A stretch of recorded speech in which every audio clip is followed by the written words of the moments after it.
Pre, ayos ka lang? Oo, kaya ko pa. Tulungan mo ako Madami sila eh. Kailangan ko ng kasamang lumaban. Pre, hindi ka naman nag-iisa sa laban na to eh. Sasamahan kita. Kami ni Lolo. Kailangan na natin tapusin ang aswang na yun bago pa makapambiktima dito sa baryo natin. Tama ang upo ko. Hindi ka namin pababayaan, Rigor. Tutuklasin natin ang kapangyarihan niya. At sa tingin niyo po, matatalo ko ang aswang na yun? Eh yung kapre nga po di niya kinaya eh. Para ako nagpapakamatay nun, Lolo. Magandang araw po sa inyong lahat. Ngayong araw po na ito, isang kwento ng tapang, kabayanihan at pagbabago ang inyong mapapakinggan. Ito ay ang kwento ni Rigor at Torio, dalawang binatang ordinaryo pero sa isang iglap ay naging hindi inaasahang tagapagligtas ng kanilang baryo.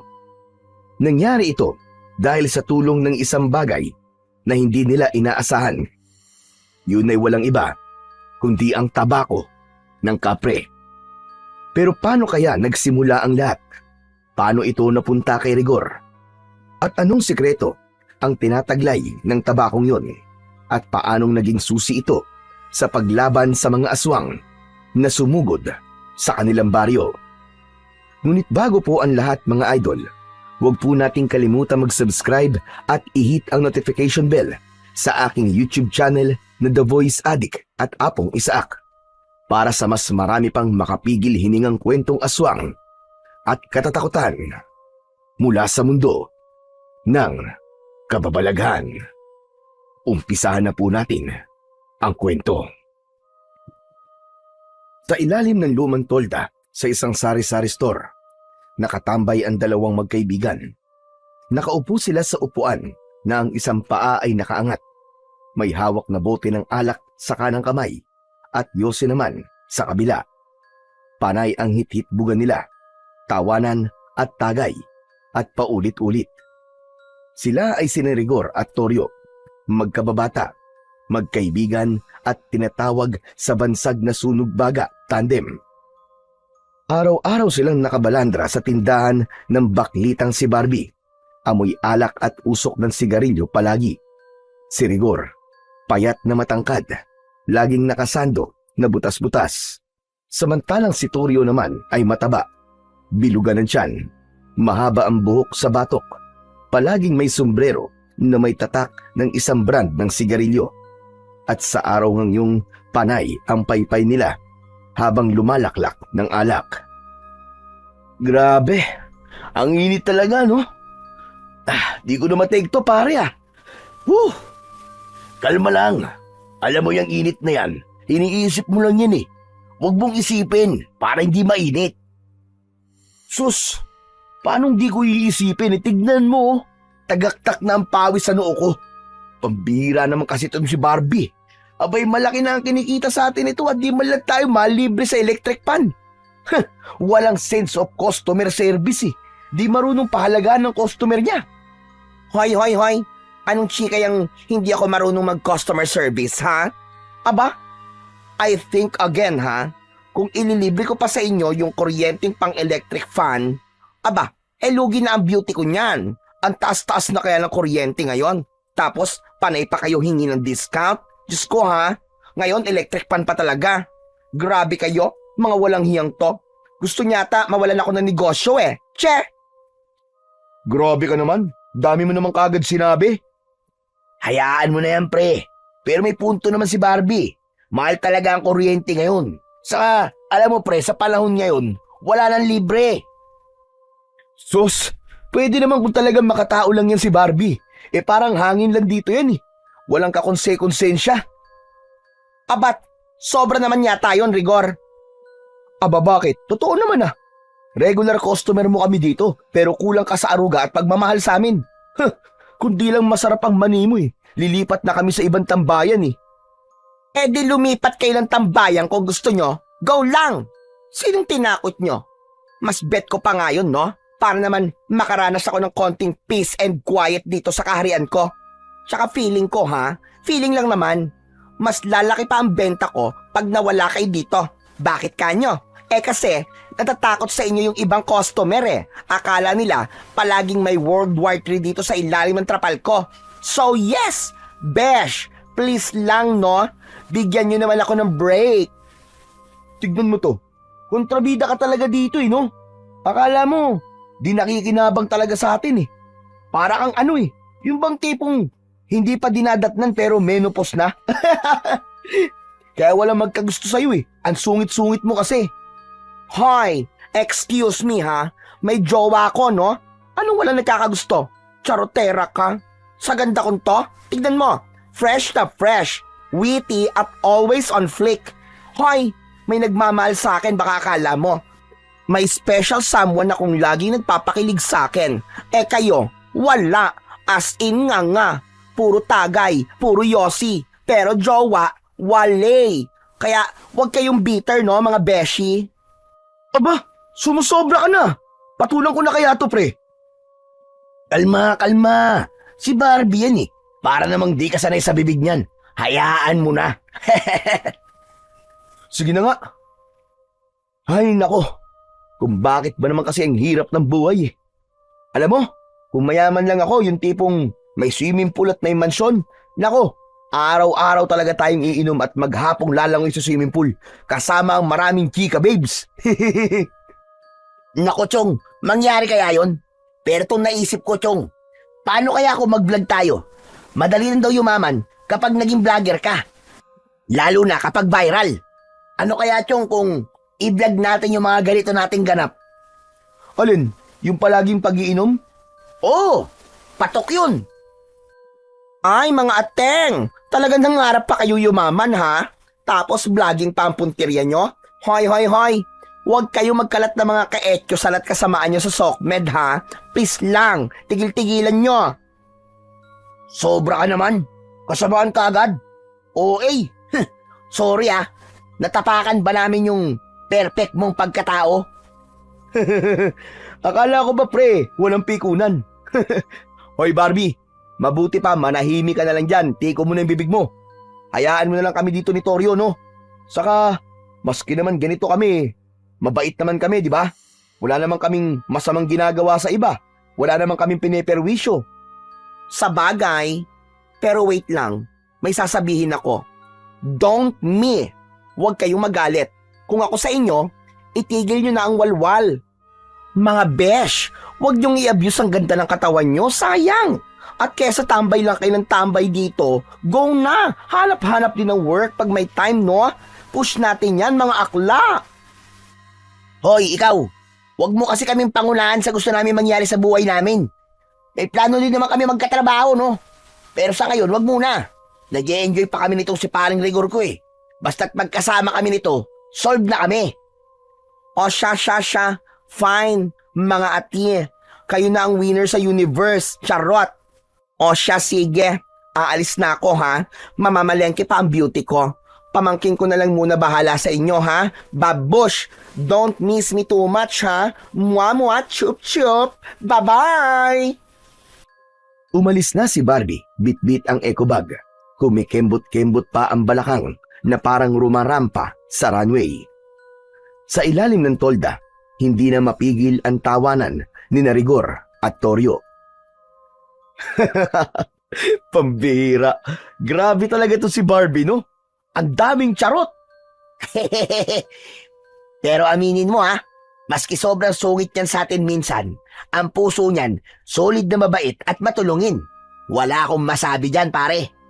Ayo naman, tama ka dyan, tol. Kasi yan, siya lang ang may lakas ng loob na pautangin tayo sa oras ng kagipitan natin.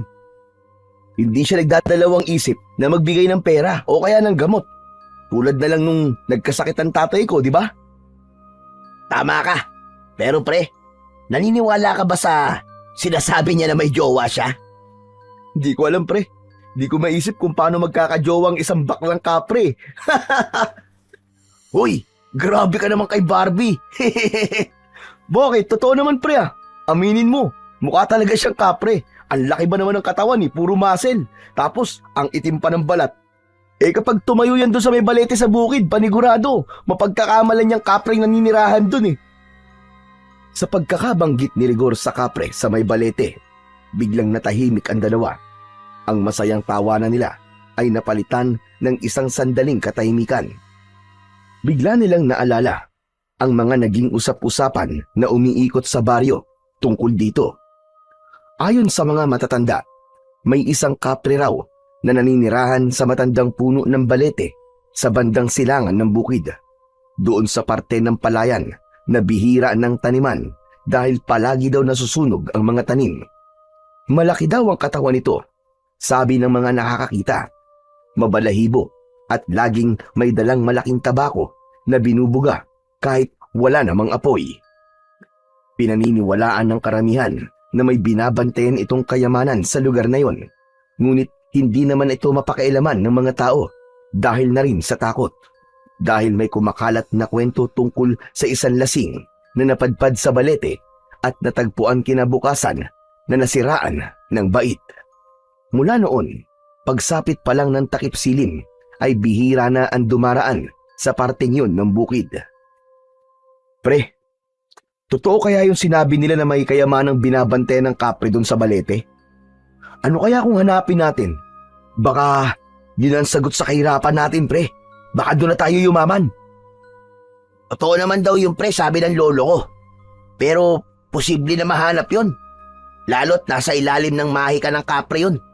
Naniniwala ka bang may sa tagabulag ang kapre? Kaya maski nasa harapan mo na ang kayamanang yun, ay di mo pa rin makikita kung di talaga sa'yo ipagkakaloob ng tagabantay. Ganun ba yun? E di, subukan kaya natin doon na lang tumambay. Malay mo, maawa sa atin yung kapre tapos sa atin ibigay yung kayamanan niya. Seryoso ka ba dyan, pre? Oo nga. Nako, pre, mukhang imposibleng maawa sa atin ang kapre. Kaya hindi natin mahanap yung kayamanan na yun. Bakit naman? Kasi pre, hindi mabait ang kapre. Wala silang awa. Ang hilig lang nila, manakot, mantrip, o kaya laruin ng mga tao. Ganun ba? Sayang naman. Pero teka, may naalala akong sinabi ni Lolo nun tungkol sa mga yan. Ano naman yun? Yung tabako nila. Kapag napasakamay daw ng tao yun, pwedeng magbigay ng swerte sa negosyo o kaya sa sugal. Talaga? Eh di yun na lang ang kunin natin, hindi yung kayamanan. Hindi ganun kadali yun, Rigor. Una sa lahat, hindi basta-basta lumalabas ang kapre. Pangalawa, hindi rin nila basta binibitiwan ang tabako nila. Eh paano kung agawin natin? Aba, mas lalong hindi pwede. Delikado yun, no? May sumpa ang tabako kapag kinuha mo sa masamang paraan. Ay ganun ba? Eh paano kung hingin nilang natin ng maayos? Pwede siguro, pero may kapalit yun, sigurado ko. Subukan natin, Toryo. Maski ilang gabi lang. Sigurado ka ba talaga? Oo nga. Ano, deal? Mamayang gabi. Pagkatapos natin dito, daan tayo dun. Sige, ikaw ang bahala. Yun ang trip mo . Pagkatapos ng mahabang araw ng pagtatambay, nagpasya na sina Rigor at Toryo na tumayo at maglakad papunta sa gitna ng bukid. Doon sa lugar kung saan matagal nang sinasabi ng mga matatanda na may kapring naninirahan. Ang daan papunta sa puno ng balete ay makipot at medyo masukal. Sa magkabila ang gilid ay may matataas na damo na halos abot tuhod. Tahimik ang paligid. Tanging ang mga huni lamang ng kuliglig at tunog ng kanilang mga yabag sa tuyong damo ang kanilang naririnig. Nang makarating sila sa gitna ng bukid, bumungad kagad sa kanila ang dambuhalang puno ng balete. Sa ilalim ng puno ay halos walang tumutubong damo. Lupa lang na tuyo, bitak-bitak na parang pinipigilan ang alinmang halaman na tumubo doon. Ang paligid ay may amoy, hindi mabaho, pero kakaiba, parang pinaghalong lupa, alikabok at sunog na dahon. Andito na tayo, Tol. Simulan na natin yung plano natin na mag-alay. Tignan mo nga kung kumpleto lahat ng dala natin. Alak? Check. Sigarilyo? Check. Tapang? Check na check. Ayos. Sige, Dali mo na dito yung mga yan. Sa paanan ng balete, inilapag nila ang dalang alak at sigarilyo. Binuksan ni Rigor ang bote at nilagyan ng konting laman ang dalang baso. Kaibigang kapre, para sa'yo to ha. Peace tayo ha. Hindi kami nandito para makipag-away. Nandito kami para makipagkaibigan. Tahimik, walang tugon mula sa nilalang. Ngunit maya-maya, may dumampi na isang malamig na hangin sa batok ni Rigor. Napalingon siya. Wala namang tao. Bakit, Rigor? Kanina ka pa lingon ng lingon ah. Ha? Wala to. Okay lang ako.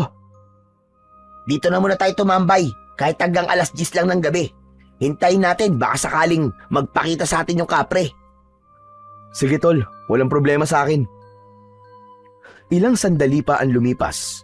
Biglang gumalaw ang mga sanga at dahon ng puno maski wala namang malakas na hangin. At kasabay nito ay nakarinig sila ng mahinang halakhak. Mababa, malalim, parang galing sa itaas. Dahan-dahang umikot ang mga mata ni Rigor. Wala pa rin siyang nakita, pero ramdam niya na may ibang presensya na sa paligid. Pre, hindi ba nararamdaman? Parang may nakatingin sa atin eh. Oo, tol. Ramdam ko. Teka lang, dinadaga ka na ba? Ako hindi ah. Bakit naman ako dadagain? Kapre lang yan, no? Patuloy pang nakiramdam ang dalawa. Si Rigor ay nanlalamig na ang palad sa kaba pero di nagpapahalata sa kanyang kasama.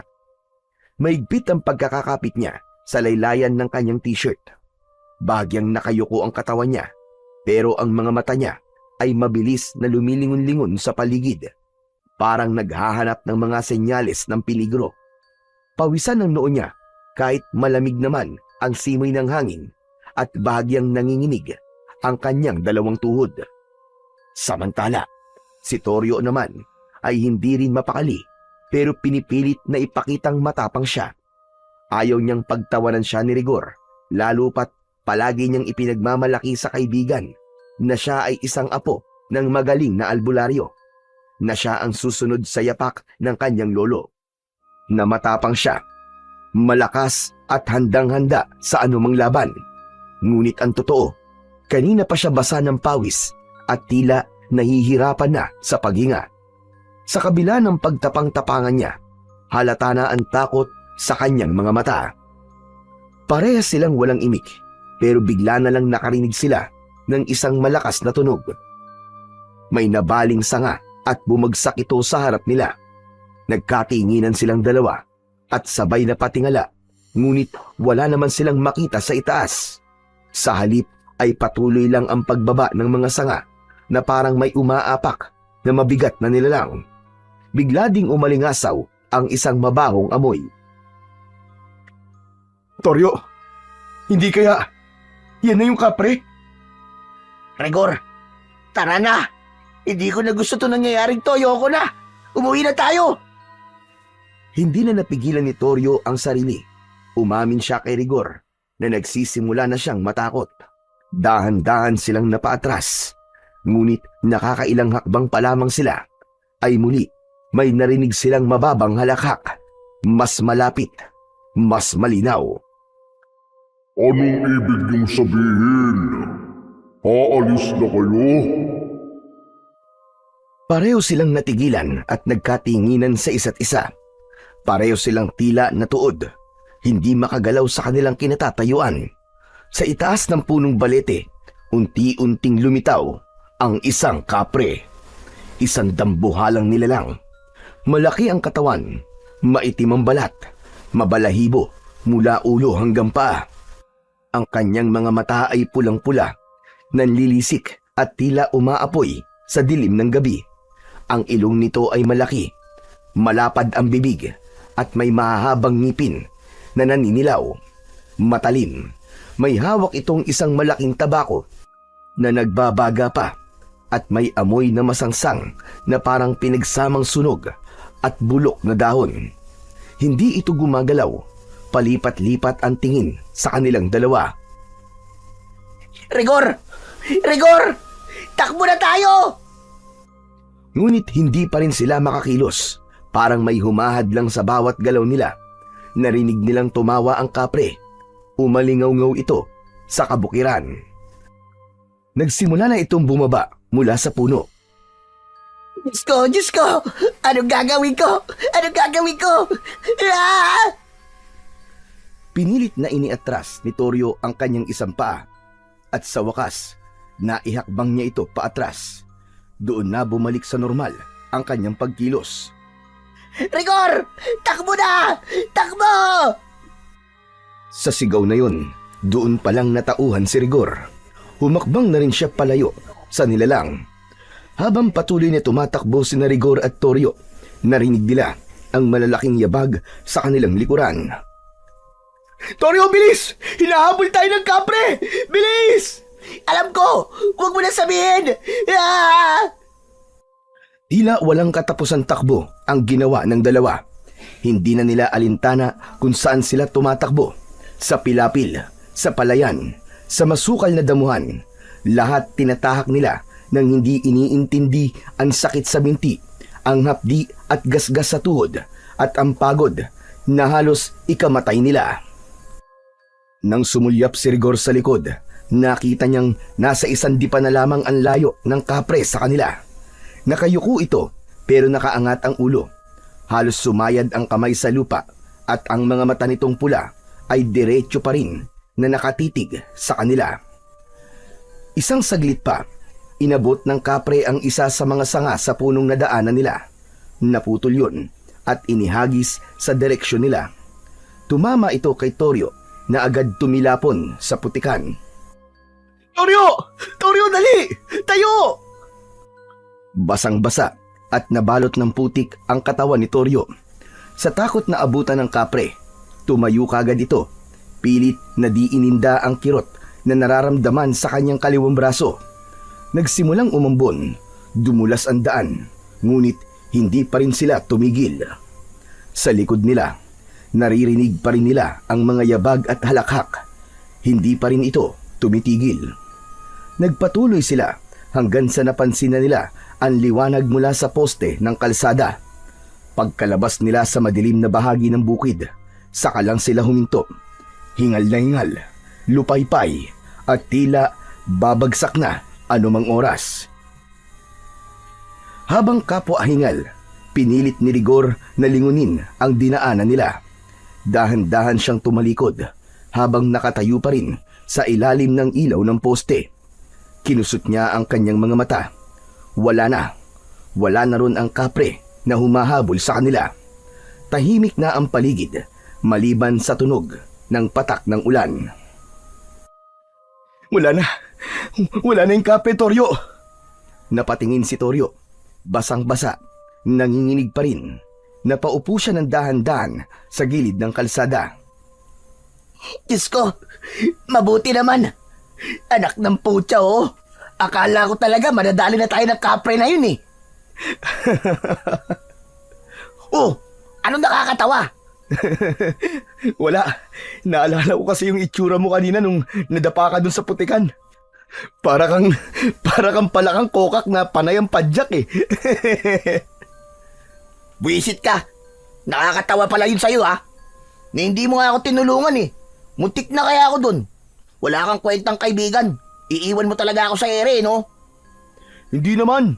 Hindi na kita tinulungan kasi alam ko naman na kayang-kaya mo yun eh. Di ba palagi mong sinasabi na apo ka ng albularyo at ikaw ang susunod sa yapak niya? Abay, sa kapre lang eh. Tiklop na tiklop ka. Bigla ka nanigas. Sira ulo. Kung makatawa ka dyan, kala mo hindi na ihisa sa lawal. Akala mo di ko alam ha. Hindi porket umuulan, hindi ko na mahahalata na hindi galing sa ulan yung dumadaloy dyan sa binti mo kanina. Kadiri ka. Oo na. Sige na, tama ka na. Nakakatakot naman talaga eh. Sino bang di maiihi? Alam mo, hindi ko naman talaga inaasahan na totoo na yung nilalang na yun. Na sobrang nakakatakot ang mukha at itsura niya. Halimaw pa lang talaga. Maganda pa si Barbie dun. Oo nga, tama ka. Malayong di hamak na nakakatakot ang itsura ng kapre na yun kesa kay Barbie. Sinabi mo pa. O ano, Tara, uwi na tayo. Oo, tara na. Uwi na tayo. Baka mamaya, bumalik pa yung kapre na yun eh. Sabay na naglakad ang dalawa. Ngunit nang papaliko na si Rigor sa kabilang daan pa uwi, napalingon siya kay Toryo. Napakunot ang kanyang noo. Teka pre, ano nangyari sa'yo? Ayos ka lang ba? Napatigil si Toryo. Halatang nagulat sa tanong. Napahawak siya sa sariling balikat. Ewan, medyo masakit tong balikat ko eh. Ito yata yung tinamaan ng sanga kanina. Naalala ko parang may tumunog mula sa loob eh. Pero hindi naman masyadong masakit. Kaya ko pa naman. Patingin nga ako. Naku, Chong. Masama yata ang tama mo ah. Pre, baka nabali ito. Tignan mo oh. Subukan mo ang ituwid ang balikat mo at itaas mo yung kamay mo. Napansin ko kasing nakalaylay lang eh. Pre, ayaw eh. Wala akong maramdaman. Naku! Sabi ko na nga be. Halika, samahan na kita pa uwi sa inyo. Baka sakaling kaya pa tong remedyoan ng lolo mo. O wag na pre. Baka sermonan lang tayo nun kapag nalaman niya ang ginawa natin eh. Titiisin mo yan? Sigurado ka? Eh wala naman akong ibang kilalang marunong manghilot ng ganyan dito, kundi ang lolo mo lang. Hay nako. Sige na, sige na. Tara na kay lolo. Bahala na si Batman. Mabilis na nakarating ang dalawa sa bahay ni Ka Pablo, ang lolo ni Toryo. Halos mag-aalas 10 na ng gabi. Dahan-dahan silang naglakad palapit. Napansin nilang bukas pa ang bintana. Sa liwanag ng lumang bombilya na nakasabit sa poste, sumungaw ang anyo ni Toryo at Rigor. Basang-basang parang sisiw, putikan mula ulo hanggang paa at halatang pagod na pagod. Agad silang napansin ni Ka Pablo at noon ay nasa harap na ng bahay. Tangan ang isang tasa ng kaping barako na umuusok pa. Prente itong nakaupo sa kawayang upuan at nakasayad ang mga paang hubad sa semento. Tila di alantana ang lamig. Napakunot ang noo nito nang makita ang dalawa. Tumayo ito nang makalapit ang mga ito sa kanya. Pinagmasdan silang mabuti mula ulo hanggang paa. Abae, ano ba yung itsura nyo na yan? Para kayo naligo sa kanala. Hindi sila kagad makasagot, lalo na si Toryo. Bumilis ang tibok ng kanyang puso. Walang pinagkaiba sa naramdaman niya kaninang hinahabol sila ng kapre. Magsalita ka! Ano na naman ba to, Toryo? Bakit ganyan ang ayos nyo? Ano ba nangyari? Tahimik lang si Toryo at Rigor. Nakatingin pero walang gustong sumagot. Nang makalapit si Ka Pablo, bigla itong napahinto. Tumaas ang kilay at umamoy-amoy. Teka lang, ano ba itong naaamoy ko? Parang amoy usok. Amoy yosi. Normal lang po yun, Lolo. Naninigarilyo kami, kaya amoy yose kami. Hindi. Hindi yan amoy ng usok ng sigarilyo. Aba, amoy kapre kayo. Po, paanong? Saan kayo galing, ha? Anong kabalbalan na naman ang pinasok nyo? Huwag niyong sabihin wala. Huwag niyo akong gawin tanga. Wala naman po talaga lolo eh. Nag-inom lang po kami doon sa tindahan ni Barbie. Tapos inabutan po kami ng ulan pag uwi. Huwag ka magsinungaling sa akin, Toryo. Damuho kang bata ka. Kukutosan kita dyan. Napasinghap si Rigor at bahagyang napaatras. Parang batang nasermonan ng sariling ama. Si Toryo naman, tila nabigla rin at agad napayuko. Hindi makatingin ng diretso sa kanyang lolo. Hindi kumikilos si Ka Pablo. Tahimik siyang nakatitig sa dalawa. Ilang beses ko man sasabihin sa'yo, Toryo, na ang taong palaging nagsisinungaling ay unti-unting nawawalan ng dangal. Kahit kailan talaga, walang mabuting idudulot ang kasinungalingan. Pati sarili nyo, niloloko nyo. Kasi lolo. Anong kasi? Ikaw talaga bata ka. Yang kasinungalingan mo talaga. Pag pinabayaan niyang ganyan, ewan ko na lamang. Baka kapag tumagal pa, hindi mo na alam kumilala ng tama at mali. Hindi pa rin nagsasalita ang dalawa. Bumuntong hininga si Ka Pablo Saka palang lumambot ang muka. O sige, sabihin niyo na sa akin ang totoo. Ano ba talaga nangyari? Galing kayo sa bukid, ano? Anong ginawa niyo doon? Ano po, Lolo eh. Naku po, Lo. Hindi niyo lang po alam kung anong pinagdaanan namin kanina.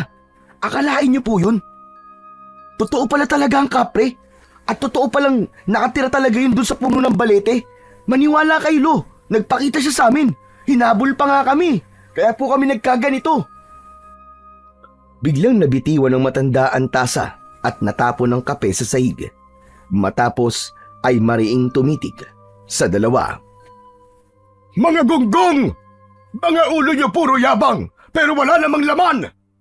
Sinabi ko na sa iyo, Toryo, huwag kang basta-basta lumalapit sa lugar na yon! Ano po kasi, Lo eh. Gusto lang po naming... Anong gusto? Anong gusto niyo, ha? Hindi niyo ba alam na lahat ng hahangarin niyo na pagmamayari ng kapre ay may kabayaran? Pabihira kayong dalawa! Ano bang pumasok niya sa kokote niya? Lo, tama na po. Huwag niyo na pong pagalitan si Toryo. Ako po ang talaga may kasalanan. Ako po nag-iya sa kanya na pumunta ron para subukan kung totoo bang may kapre nga na nagbabantay ng kayamanan sa lugar na yun. Kayamanan! Aanin niyo kung meron nga. Kukunin niyo. Gagamitin para magyamang, ganun ba? Para magpakasasa sa mga bagay na panandalian lamang. Hindi niyo ba alam na sa ginawa niyo, para kayong humukay ng sarili niyong libingan? Lo, hindi naman talaga namin nakalain na totoo yun eh. Sinakyan ko lang naman kasi ang trip nitong si Rigor eh. Anong sinakyan? Ikaw kaya yung panay ang kwento na kung sakaling di natin makukuha ang kayamanan eh, yung tabako ang pwede natin puntiryain kasi may dalang swerte. Totoo naman yun. Pero hindi pa rin maganda yung hahangarin niyo ang isang bagay na hindi naman sa inyo. Lalo pat pagmamayari ng isang nilalang na hindi naman tao. Bakit po, Lo? Ano po bang mangyayari? Yan! Yan ang problema sa inyo. Sugod kayo ng sugod nang wala kayong alam. Yang mga nakakatakot na nilalang, kasama na ang mga engkanto, maligno, duwende at iba pa, ay hindi lang para sa mga kwentong takutan. Dahil ang bawat alamat o kwentong bayan ay may pinanggagalingan. At ang mga nilalang may dahilan kung bakit hindi dapat ginagambala. Pasensya na po, Lo. Hindi na po kami yung ulit. Nangangako po ako na kahit ano pong mangyari, hindi na po kami lalapit dun sa balete. Dapat lang na di na kayo umulit. Alam nyo, hindi naman ako galit na nakakita kayo ng kapre. Galit ako kasi isinugal nyo ang buhay nyo nang hindi man lang nag-iisip. Kung kayo nasaktan o nakuha ng nilalang na yun, ano na lang ang mararamdaman ng mga magulang nyo sa inyo? Sige nga, isipin nyo. Tapos magsisinungaling pa kayo sa akin. Opo, naiintindihan ko na po, Lolo. Pasensya na po ulit. Ang pasensya may hangganan. Pero ang kasutilan, kapag paulit-ulit nagiging ugali, at ang ugaling masama, mahirap nang itama. Kaya ngayon pa lang, itigil nyo na ang pagsisinungaling. Dahil ang dila kapag nasanay sa kasinungalingan, darating ang panahon na hindi na ito marunong magsabi ng totoo kahit na kailan. Opo, Lo. Hindi na po kami magsisinungaling. Kaya sasabihin ko na rin po na si Toryo po, tinamaan po ng binatong sanga ng kapre. Mukhang nabali po yata yung balikat. Ano ka mo? Wala, sige. Pumasok kayo sa loob at titignan ko. Agad na pumasok ang matanda at sinundan naman ito ng dalawa. Sa loob ng bahay ni Ka Pablo, agad nilang naamoy ang halimuyak ng langis ng nyog at ang mga bawang na nakasabit sa may bintana. Maliit lang ang kubo. May isang lumang banig sa sahig, isang altar sa sulok at mga bote ng langis at dahon sa ibabaw ng mesa. Huwag kang kikilos. Daan-daan lang. Sabihin mo kung saan ang masakit. Tahimik lang si Toryo habang tinitignan ng matanda ang kanyang balikat. Pinisil-pisil ito, marahan, ngunit may bigat. Napangiwi ang binata dahil sa sakit. Diyan! Aray! Aray lo, diyan po! Ang sakit! Namagana nga. Hindi bali. Kaya pa to. Mabutit hindi na bali ang buto. Pero namulawan ang litid. Malakas ang pagkakabato sa'yo. Dumampot si Ka Pablo ng isang bote ng langis. Kumuha rin siya ng dahon ng sambong at piniga ito sa kanyang palad. Nagbuo siya ng konting langis dito at saka pinahid sa balikat ng apo. Napaigik ang binata, ngunit hindi umangal. Tiisin mo! Hindi to karaniwang hilot lang. Ginagamot ko, hindi lang ang pilay mo, kundi ang bakas ng nilalang na itinanim niya sa'yo. Ano po? Bakas? Ano pong bakasyon, Lolo? Hindi sumagot ang matanda. Bagkus ay sinimulan na nitong muli na himasin ng may diin at ritmo ang balikat ng apo. Paikot-ikot ang daliri at sabay bulong at ihip sa balikat na masakit.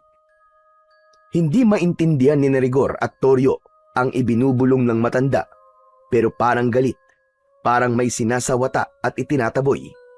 Matapos ang ilang minuto, kinuha ni Ka Pablo ang isang pulang sinulid mula sa isang kahon at itinali ito sa braso ni Toryo. Huwag mo yang aalisin sa loob ng 3 araw.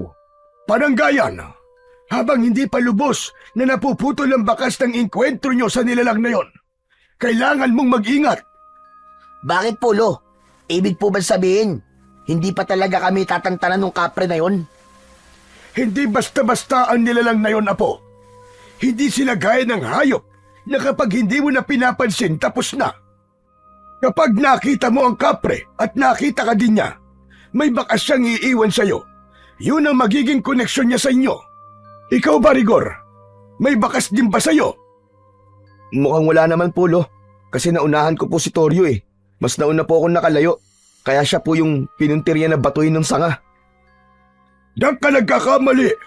2 kayong may bakas. Parehas na kayong nakakonekta sa kanya. Kaya ano man sandali, pwede niya kayong lapitan at saktan. Po? Itinikit niya sa inyo ang kanyang amoy. Kaya maski nung layo nyo, kahit saan lugar pa kayo magtago, kapag ginusto niya kayong hanapin, mahanap at mahanap niya kayo. Eh paano po yun, Lo? Kung ganun, hindi na ba talaga kami makakatakas sa kanya? Makakatakas kayo, pero hindi sa pagtakbo.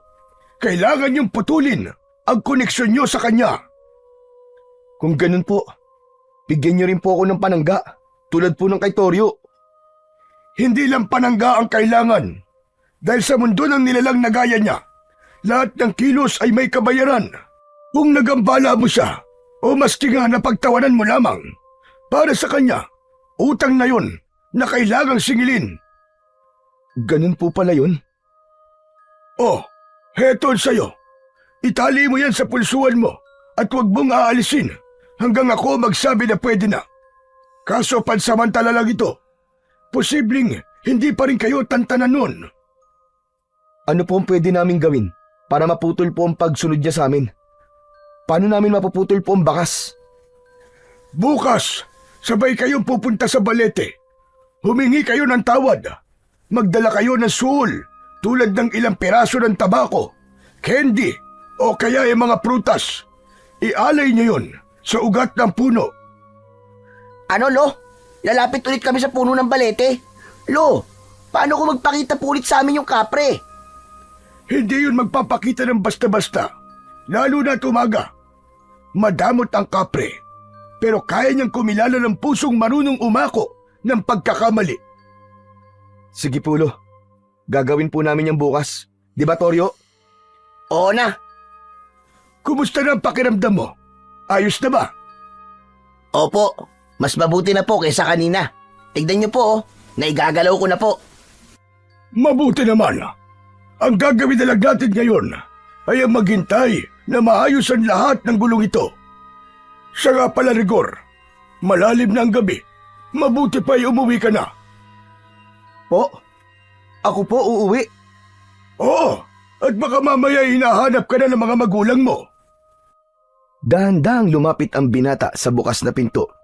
Sumilip siya sa labas. Tahimik ang kalsada May ilaw sa mga poste pero may ilang bahagi na madilim at napansin niya rin sa kabilang kalsada ang dalawang maliit na tila bolang apoy na nakalutang sa hangin. Hindi niya maipaliwanag pero bigla siyang nangilabot. Naalala niya ang mapupulang mga mata ng kapre. Ganun na ganun ang tingkad. Mabilis siyang umatras at parang batang takot na nagtago sa likod ng matandang albularyo. Lo, wag na lang po kaya akong umuwi ngayon. Pwede po bang dito na po muna ako matulog? Ano ka mo? Abay bakit naman? May nakita po ako sa labas eh. 2 bolang apoy po. Mapula po, Lo. Ano ka mo? Ibig sabihin nandyan ang kapre. Ibig sabihin, nakabantay siya sa inyo. Ibig sabihin nun, hindi pa siya tapos. Galit talaga siya sa inyo. Lumapit si Ka Pablo sa pinto at isinara yun. Bumulong ito ng dasal bago bumalik sa dalawa. Sige, mabuti pa nga dito ka na matulog. Hindi ligtas ang gabi sa labas ngayon. Toryo, bigyan mo ng bihisin itong kaibigan mo. Opo, Lolo. Matapos magbihis ang dalawa, ay nahiga na sila sa banig. Magkatabi silang dalawa. Samantalang si Ka Pablo ay sa upuang kawayan inihiga ang kanyang katawan. Payapa silang nakatulog ng gabing yun. Ngunit kinabukasan, paggising nila, hindi na makakilos si Toryo. Namimilipit ito sa banig, nanginginig at halos hindi na makapagsalita. Nilalagnat pero malamig ang katawan. Takot na takot si Rigor sa kanyang nakikita. Lo, ano po nangyayari sa kanya? Hindi naman po siya ganyang kagabi ah. Hinawakan ng matanda ang kanyang apo sa pulso. Tapos ay sa noo. Umiling siya at tumitig kay Toryo. Ayaw siyang tigilan ng kapre. Po, hindi ba't nabigyan niyo na po siya ng proteksyon? Ano po nangyari? Oo, binigyan ko siya ng panangga. Pero mukhang hindi yun sapat. Mukhang malaki ang galit sa inyo ng kapre. Malakas at mabangis siya. Napaupo si Rigor sa gilid ng banig. Pinagmasdan niya ang kaibigang si Toryo na hindi sila naririnig. Pawis na pawis ito kahit malamig ang paligid. Tapos ang kanyang mga mata ay namumula. Pero Lo, bakit ganun? Ba't siya galit sa amin eh? Wala naman po talaga kaming nakuha eh. Umalis nga kami kaagad nung hinabol kami. Hindi lang bagay ang binibilang ng kapre. Maski yung pangiistorbo sa kanya, yung paglapit ng walang paalam, lahat yun pagnanakaw na sa tingin nila. Anong gagawin natin ngayon, Lo? Kung di sapat ang panangga, paano natin siya ililigtas? Mapapagaling niyo pa po ba siya? May paraan, pero mahirap gawin. Teka lang, diyan ka lang muna at may kukunin lang ako. Tumayo ang matanda at kinuha ang lumang kahon ng kanyang mga gamit bilang albularyo. Binuksan niya yon at inilabas ang isang balisong na may ukit, ilang piraso ng itim na kandila at maliit na sisidlan ng asin. Kakailanganin natin makipagayos, pero para makuha natin ang atensyon ng kapre, kailangan may hawak tayong bagay na mula sa kanya.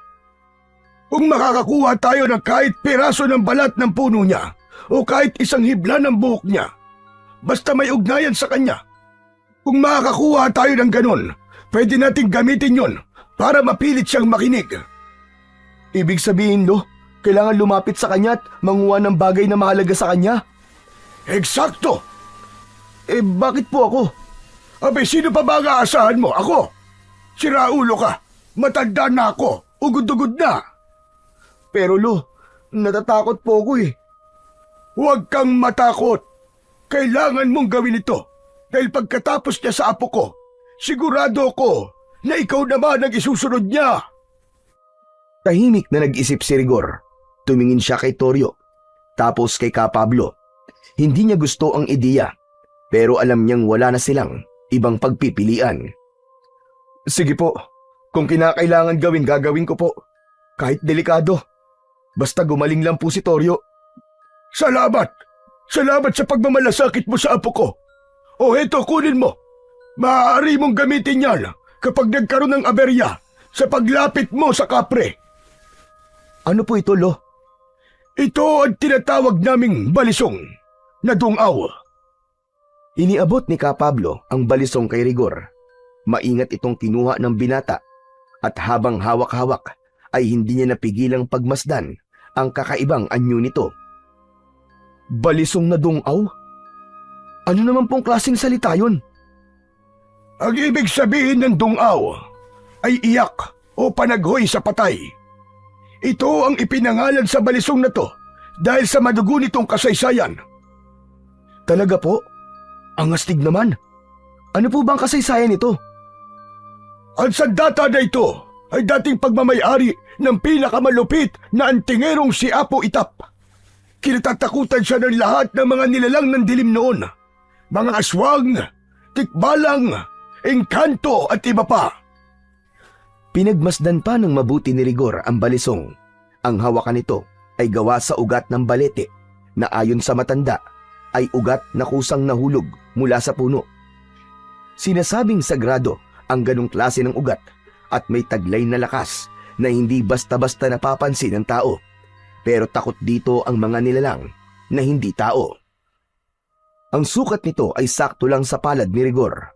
Mga 8 pulgada ang haba ng talim at 3 pulgada naman ang hawakan. Ang talim ay makinis. May mga ukit na tila sinaunang simbolo. Sa gilid naman ng hawakan, may tali ng pulang sinulid na nakapalupot. Ang sinulid na ito ay panaggarit tulad ng ibinigay ko sa inyo. Kapag hawak mo ito, hindi makakalapit kagad sa iyo ang kahit na alumang nilalang. Para bang may harang. Pinisil ng binata ang hawakan ng balisong habang iniisip ang mga sinasabi ng matanda. Ramdam niya ang malamig ngunit mabigat na enerhiya mula rito. Hindi man niya aminin sa kanyang sarili. May halong kaba at pagkamangha sa biglang pagpasok ng ganitong responsibilidad sa buhay niya. Hindi lang ito tungkol sa paggaling ni Toryo, kundi tungkol sa kung hanggang saan ang kaya niyang gawin para mailigtas lang ang kaibigan sa galit ng kapre. Kinahaponan, mas lumala ang kalagayan ni Toryo. Paminsan-minsan ay nawawalan ito ng ulirat. Tapos kapag nagigising ay nagwawala at di makakilala. Hindi na rin makakain o makainom ng tubig. Pwede ka nang kumilos, Rigor. Tulungan mo ang apo ko na malampasan ang pagsubok na ito. Opo, gagawin ko po ang lahat, Lolo. Pilitin mo talaga makakuha ng anumang bagay sa kanya. Yun lang, Rigor. Yun lang ang pwede makapagligtas sa buhay ng apo ko. Dahil yung kapre, hindi natin pwedeng labanan ng harapan. Hanggat maaari, kailangan nating daanin sa usap, sa diplomasya, sa kasunduan. Dahil ayoko ng madugon labanan sa totoo lang. Pero dahil ayaw niyang makipag-ugnayan sa atin, kapag may nakuha kang gamit niya na mahalaga sa kanya, doon natin siya pwedeng i-pressure. Mapipilitan siya makipag-ugnayan sa atin. Ipapaalam natin na hindi natin isasauli ang bagay na yon hanggat hindi niya pinapatawad si Toryo. Kapalit ng bagay na yon, buhay ng kaibigan mo. Parang blackmail po, ganun po ba, Lolo? Oo, parang ganun na nga. Wala tayong ibang paraan. Tumango si Rigor. Dahan-dahan itong naglakad palapit kay Toryo. Toryo, aalis na ako ha. Huwag kang bibitiw ha. Hintayin mo ko. Matapos magpaalam kay Toryo, ay lumabas na siya ng bahay. Mabigat ang kanyang hakbang. Pagbukas niya ng pinto, sinalubong siya ng malamig at basang hangin. Madilim ang langit. Kulay itim ang mga ulap. Pakiramdam niya anumang oras, muling babagsak ang ulan. Wala siyang dalang payong, pero hindi niya na ito inintindi. Ang mahalaga lang sa kanya ay ang makalakad, makalayo, at makarating kung saan man siya dapat pumunta. Bitbit niya ang tela na bumabalot sa balisong ni Apo Itap. Ang huling pag-asang maipagtanggol ang kaibigan laban sa kung anumang nilalang ang pumipinsala rito. Nagpatuloy siya sa paglalakad hanggang sa napadaan siya sa bahay ni Barbie. Rigor? Napalingon siya. Nasa pintuan si Barbie. Kinakawayan siyang lumapit. Aba, himala. Nag-iisa ka yata ngayon. Nasa si Toryo. Himala, hindi kayo nag-inuman ngayong araw ah. Nagtampo ata kayo sa akin kahapon, ano ba yan? Barbie, may sakit si Toryo eh. Nilalagnat siya ng malala. Ha? Aba, bigla naman yata yan. Okay pa naman siya kahapon ah. Kaya nga eh. Saan ka ba pupunta niyan? Hindi naman yan ang daan pa uwi sa inyo ah. Wala. Diyan lang. Sige, mauna na ako ah. Rigor, teka lang. May narinig kasi ako na nagkikwentuhan kanina dito sa tindahan. Ang sabi, may kabarangay daw tayo na nakakita kagabi na may gumagalang aswang dito sa baryo. Nako, mabuti pa umuwi ka na. Huwag ka na magpaabot ng gabi sa daan. Ano ka mo? Aswang? Oo, sabi ni Aling Kunching. Kilala mo naman na matandang yun, di ba? Kapag siyang nagkalat ng balita, totoo talaga. Sino daw yung nakakita? Siya ba mismo? Hindi raw siya. Yung anak niya raw, si Lenlen. Nakita daw niya kagabi, bandang 10:00, may dumaan daw sa tapat nila. Tao raw, gumagapang. Gumagapang? Oo, yung bang parang hinihila yung isang paa habang nakadapa sa lupa. Hindi daw niya nakita yung muka eh. Akala daw ni Lenlen, lasing lang o kaya adik. Pero sinundan daw niya. Aba, Rigor, nako, maninindig ang balahibo mo sa kwento niya. Ano raw? Yung tao, huminto daw sa gitna ng kalsada. Lumingon daw sa kanya at tinignan siya ng diretso tapos biglang nagbago daw ng anyo. Paano nagbago? Ano ba Barbie? Bilisan mo naman magkwento para ka namang teleserye. Laging itutuloy, ano ba yan? Eto na nga, chill ka lang. Ito na, ipapasto ko na ang chika. Yun nga daw, yung tao, bigla raw lumaki ang katawan, humaba ang kuko at naging dambuhalang aso. Diyos ko po, hindi ordinaryong aso ha. Malaki raw na parang kalabaw, pero yung mata, matatalim at parang nag-aapoy. O diba? Tapos, tumakbo raw palayo sa direksyon ng norte, doon sa may gulod. Baka raw nagpunta doon sa abandonadong bahay sa dulo ng kalsada. Doon sa dating bahay ni Mang Indo?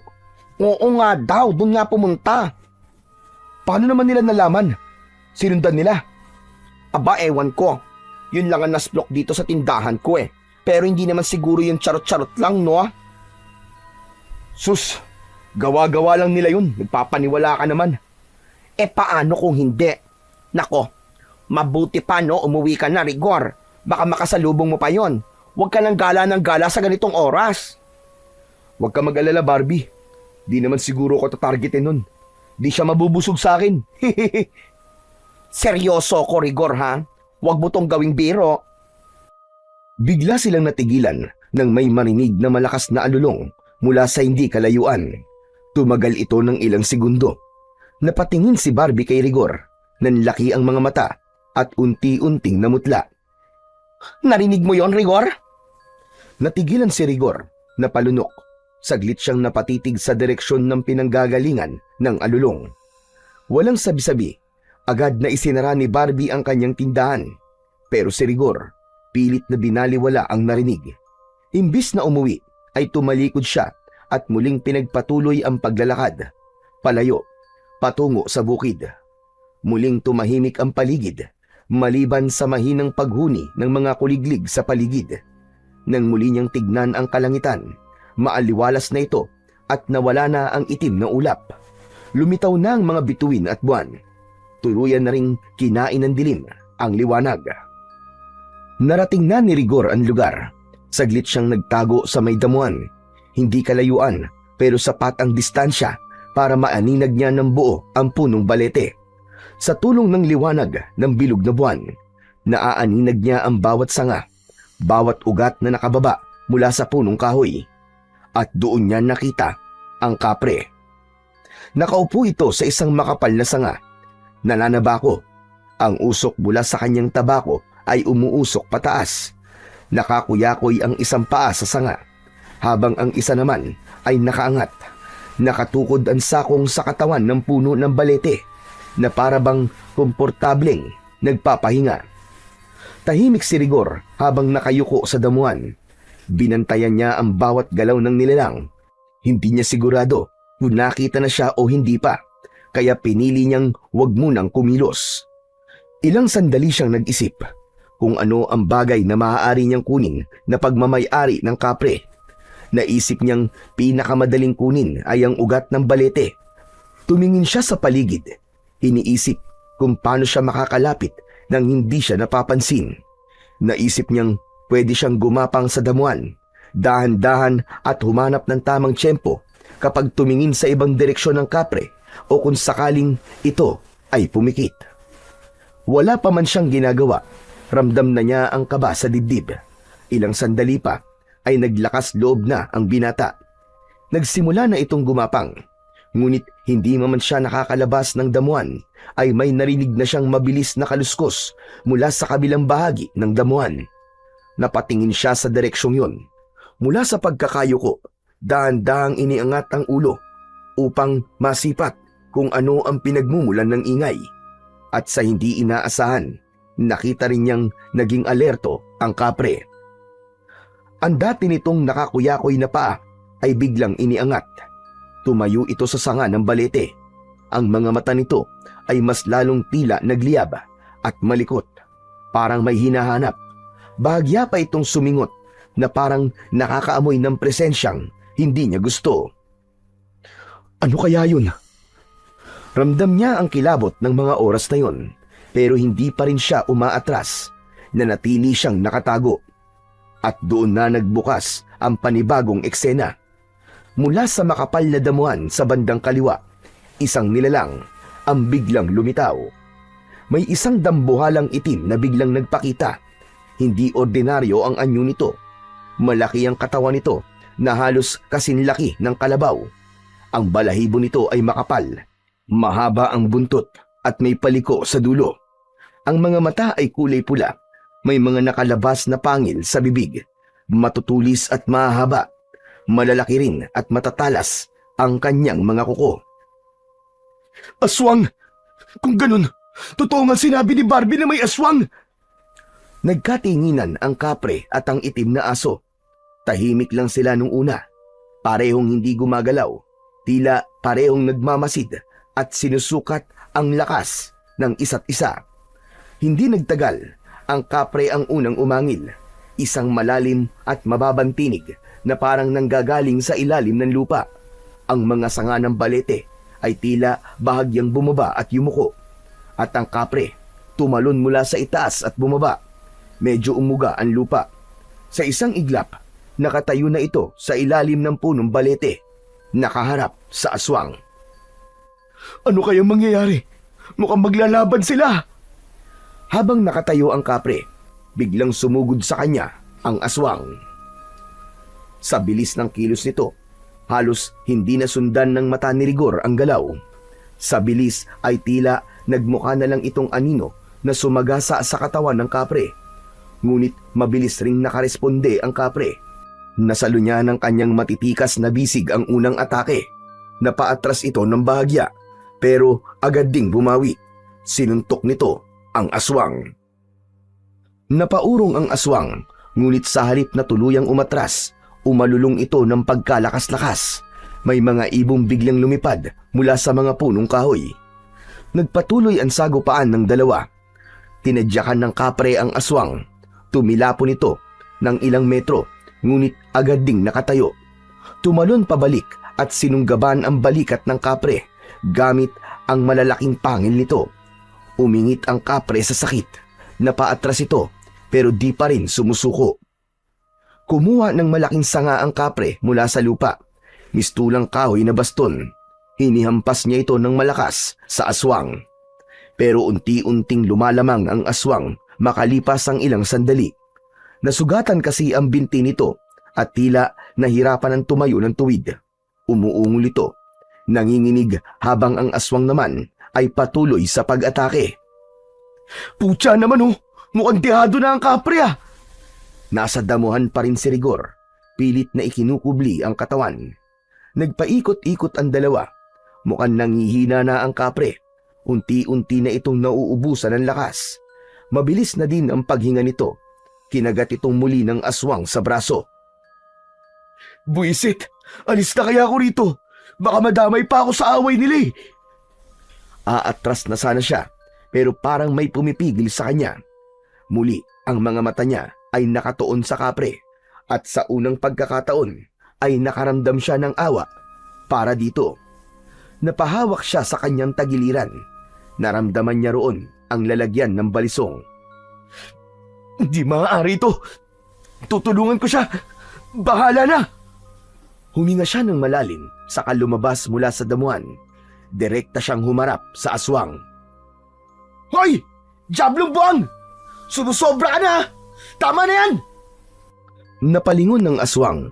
Nagkatinginan sila ni Rigor. Tila hindi inaasahan ng nilalang ang biglang pagsulpot ng tao. Kaya't tumigil ito sa galaw. Nanatili lang itong nakatayo. Ngunit nang inilabas ni Rigor ang kanyang balisong, bigla itong napaatras. Ang nakataas na buntot nito ay biglang bumaba. Parang asong nabahag ang buntot. Napasigaw si Rigor. Inihanda niya ang kanyang sarili. Sige na! Halika na rito! Tayo ang maglaban! Ngunit hindi na lumapit ang aswang. Sa halip, tumakbo ito palayo. Mabilis na nagtago sa dilim hanggang sa tuluyan na itong nawala. Hindi man lang lumingon. Oh! Ano nangyari doon? Natakot ba siya sa akin? Nagtaka ang binata. Maya-maya, ibinalik niya ang balisong sa kanyang taguan at nilingon ang kapre. Nakahandusay ito at nangihina. Nilapitan ito ni Rigor.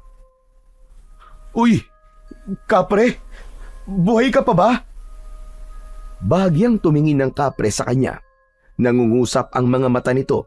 Sa kabila ng malahalimaw nitong anyo, ay may nakita siyang mumuntim-butil ng luha sa mga mata nito. Teka, umiiyak ka ba? Salamat. Salamat, binata. Salamat sa pagliligtas mo sa akin. Kundi dahil sa'yo, baka wala na ako. Ayos lang yun. Ano bang pwede kong gawin para makatulong sa'yo? Tulungan mo akong makalapit sa mismong puno para makabalik ako sa aming kaharian. Hindi na nagtanong pa si Rigor. Dahan-dahan niyang itinulak ang katawan ng kapre papalapit sa balete. Mabigat ito, pero pinilit niyang gamitin ang buong lakas para maidikit maski man lang ang kamay nito sa puno. Nang dumampi ang palad ng kapre sa katawan ng balete, parang may munting liwanag na sumilab sa puno. Napapikit ang kapre. Tila may enerhiyang dumadaloy sa puno patungo sa katawan nito. Nang makabawi ng konting lakas ang kapre, muli nitong idinilat ang kanyang mga mata. Ikaw, tao. Bakit mo yun ginawa? Ang alin? Bakit mo ako iniligtas? Hindi ko nga rin alam eh. Pero kasi nakita ko na nangangailangan ka ng tulong, kaya tinulungan na kita. Maski di ko alam kung kakayanin ko ba talagang harapin yung aswang na yun o hindi. Napangiti ang kapre sa kanyang sinabi, kahit may bahagyan dugo pa sa labi. Hindi ko akalain na may mabuti ka palang puso. Ha? Ako? Hindi naman masyado. Maraming salamat ulit, binata. Babalik ako. Ipagpapatuloy natin ang hindi natapos na usapan natin na to. Paalam. At sa isang kisap mata, naramdaman niya ang malamig na hangin na dumampi sa kanyang pisngi, kasabay ng pagkawala ng kapre. Uy, teka, sandali lang! Bumalik ka dito! May kailangan pala tayong pag-usapan! Yung kaibigan ko! Pagalagin mo na, nakikiusap ako! Ngunit wala na ang kapre. Wala nang sumagot sa kanya. Unti-unti, napaupo siya at nakaramdam ng panghihinayang. Napayuko si Rigor. Maigpit siyang humawak sa katawan ng puno. Parang umaasa pa rin na baka sakaling magbalik ang kapre. Naramdaman niya ang gaspang ng balat ng balete, pero wala na talaga.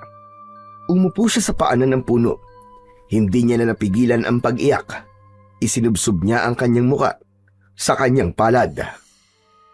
Ang tanga mo, Rigor! Ang tanga mo! Dapat kanina ko pa sinabi. Dapat sinabi ko na kagad na patawarin niya na kami ni Toryo. Napagalingin na niya ang kaibigan ko. Bumuntong hininga siya. Pinikit ang mga mata. Pinilit niyang inalala ang mukha ng kapre. Ang huling ngiti nito. Maya-maya pa, napausal siya ng dasal. Kaibigang kapre, kung naririnig mo pa ako, kahit saan ka man naroroon, sana pagbigyan mo ako. Patawarin mo na kami ng kaibigang kong si Toryo sa panggagambala namin sa'yo. Tumayo na siya. Naglakad palayo sa puno. Pero bigla siyang natisod sa isang bagay. Nang tignan niya ito, isang tabako. Ang tabako ng kapre. Maingat niya tong pinulot. Mabigat ito at may halimuyak na parang amoy sunog na dahon na may itim na alkitran na para bang may insenso. Hindi niya maintindihan ng amoy. Pinagmasdan niya pa itong mabuti. Bagamat may baga at usok sa dulo nito, ay hindi ito nauupos. Ayos to ah! Anliosi! May mini version kaya tong tabako na to? Umupo siya sa isang ugat na nakausli at sinipat pa ng mabuti ang tabako. Namamangha kasi siya sa mga angking katangian nito. Kung naririnig mo ako, bossing, sana maayos ka kung saan ka man mapunta. At itong tabako mo, ako na muna ang bahala dito. Ngumiti siya, tumayo at naglakad pauwi. Dumiretso siya sa bahay ni Ka Pablo. Pagdating niya ron, napansin niyang bukas pa ang ilaw sa loob. Kumatok siya. Ka Pablo? Tao po! Ka Pablo, ako to si Rigor! Ngunit walang sagot ang matandang albularyo. Kumatok siya ulit, mas malakas. Ngunit wala pa ring sagot. Ilang beses pa niyang ginawa ito. Sumilip sa bintana. Umaasang may biglang dudungaw o sisilip din. Ngunit wala. Nagsimula siyang kabahan kung ano-ano na ang pumapasok sa kanyang isipan. Maya-maya pa ay may sumungaw na babae sa bintana ng katabing bahay. Rigor! Wala dyan si Ka Pablo! Sumama yung maglolo sa mga tanod. May tinugi silang aswang kanina. Doon sa may tabing sapa daw. Doon nagpunta yung aswang. Ha? Sila mismo? Sigurado ka ba?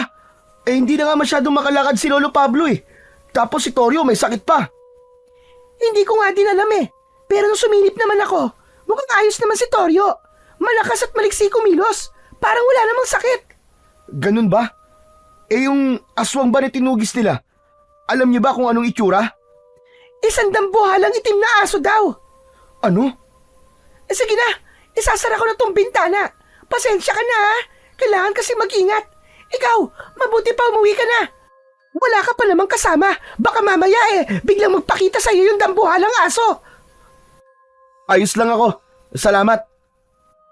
Nagpasya na si Rigor na umalis. Ngunit biglang may ilaw ng flashlight na tumama sa kanya mula sa kalsada. Pagtingin niya, nakita niyang parating ang maglolo. Agad siyang napahinto dahil sa gulat. Toryo, ayos ka na? Ibig sabihin, Lolo, buhay siya. Anong buhay? Sinong buhay? Yung kapre po, Lolo. Pinakinggan niya po ang dasal ko na sana mapatawad na po niya kami ni Toryo. Inalis na nga po niya ang sumpa. Talaga? Nakausap mo na yung kapre? Hindi ka ba nagbibiro lang? Paano nangyari yun? Opo, nakausap ko po siya. Ang kaso lang wala na po siya dun eh. Bumalik na po sa karian nila. Sugatan po. Kasi masama po ang mga tama niya eh. Teka, hindi ko maintindihan. Ano ba nangyari sa lakad mo, iyo? Natuloy ka din bang kumuha ng pagmamayari ng kapre? Hindi na nga po ako nakakuha eh. Pero may napulot po ako. Ano yun? Ito po oh. Tignan nyo. Napakunot ng noo si Ka Pablo. Jesus Maria, tabako ito ng kapre ah. Paano ito napunta sa'yo? Napulot ko nga po, Lo. Baka nakalimutan niya pong bitbitin kasi sobrang hirap siya dahil po sa mga sugat niya. Teka, iyo. Pwede mo bang ikwento sa akin ng tuloy-tuloy kung ano talaga ang nangyari? At nagsimula na ngang ikwento lahat ni Rigor ang lahat ng nangyari. Wala siyang itinarang detalye. Mula simula hanggang sa huli. Makikita sa muka ng maglolo ang pagkamangha sa mga ginawa ni Rigor. Talaga, Chong? Tinulungan mo yung kapre laban sa aswang? Shish! Ang astig naman nun, men! Di ka natakot? Yun na nga ang pinagtataka ko, Toryo eh. Ramdam kong kinakabahan ako, pero hindi ako natakot. Di ka natakot na harapin ang aswang dahil sa hawak mong sandata iyo. Ang balisong ng dungaw ay hindi lang sandata na pangsugat sa mga kalaban. Kaya din itong magbigay ng tapang sa sino mang may tangan sa kanya. Kaya pala, saka para akong nakakarinig ng mga bulong kanina. Talaga? May mga naririnig ka bang boses? Opo, parang sinasabi nila kung ano ang kailangan kong gawin. Paanong nangyari yun? Imposible namang maging isa kang Bertudes. Wala ka naman dugong albularyo o antingero sa lahi nyo, hindi ba? Paanong nangyayaring naririnig mo ang mga gabay? At eto pa, iniwanan pa sa'yo ng kapre ang kanyang tabako. Naiwan lang naman po niya yan eh. Hindi naman po niya ibinigay sa akin. Hindi ako naniniwala dyan. Dahil ang kapre, hindi yan nahihiwalay sa tabako niya. Parang bahagi na yun ng katawan niya. Ibig sabihin, iniwan niya yan sa'yo. At ibig sabihin, pinagkakatiwalaan ka niya. Gusto niyang gamitin mo ang kapangyarihan ng kanyang tabako. Gusto kaya niyang gamitin ko yun laban sa aswang na nanakit sa kanya? Eksakto! At kung totoo ngang iniwan sa'yo ang tabako, ibig sabihin, ipinapasa na rin niya ang laban niya sa'yo. Ipinapasa ang laban? Naku, paano ko naman po gagawin yun? Hindi naman ako mandirigma eh. Hindi rin po ako katulad niyo. Oo, tambay ako, pero hindi naman ako nakikipagbasag ulo. Tapos ngayon, makikipaglaban ako sa gakalabaw na aso na yun? Pre, hindi ka naman nag-iisa sa laban na to eh. Sasamahan kita. Kami ni Lolo. Kailangan na natin tapusin ang aswang na yun bago pa makapambiktima dito sa baryo natin. Tama ang apo ko. Hindi ka namin pababayaan, Rigor. Tutuklasin natin ang kapangyarihan niya. Sa tingin niyo po kakayanin ko yun? Eh yung kapre nga po hindi kinaya eh. Para ako magpapakamatay nun, Lo. Kaya mo, Rigor. Maniwala ka lamang sa sarili mo. At saka hindi mo ba alam na iba ang epekto ng kapangyarihan ng tabako kapag tao na ang may gamit? Nagiging triple ang lakas nito. Ha? Talaga po? Sigurado po kayo, Lo? Hindi na nasagot ni Ka Pablo ang huling sinabi ni Rigor dahil may biglang kumalabog sa labas ng bahay. Nagkatinginan sila. Bumilis ang tibok ng dibdib ni Rigor habang si Ka Pablo naman ay dahan-dahang tumayo mula sa pagkakaupo. Dito lang kayo. Huwag mo na kayong lalabas. Lumapit ang matanda sa bintana at marahang sumilip sa labas. Tahimik. Masyadong tahimik ang paligid. Biglang may tunog na parang ungol ng isang galit na aso. Ka Pablo, ano pong meron? Hindi ulit sumagot ang matanda. Bagkus ay isinara na niya ang bintana. Saka mabilis na kinuha ang isang bote na may lamang pulang likido. Binuksan ito at isinaboy ang laman sa paligid ng pinto at bintana. Sabay bulong ng mga salitang hindi nila maintindihan. May narinig silang mga yapak at pagkatapos ay may kumalabog ulit. Sa pagkakataong ito, para bang sinadyang banggain ang dingding ng bahay.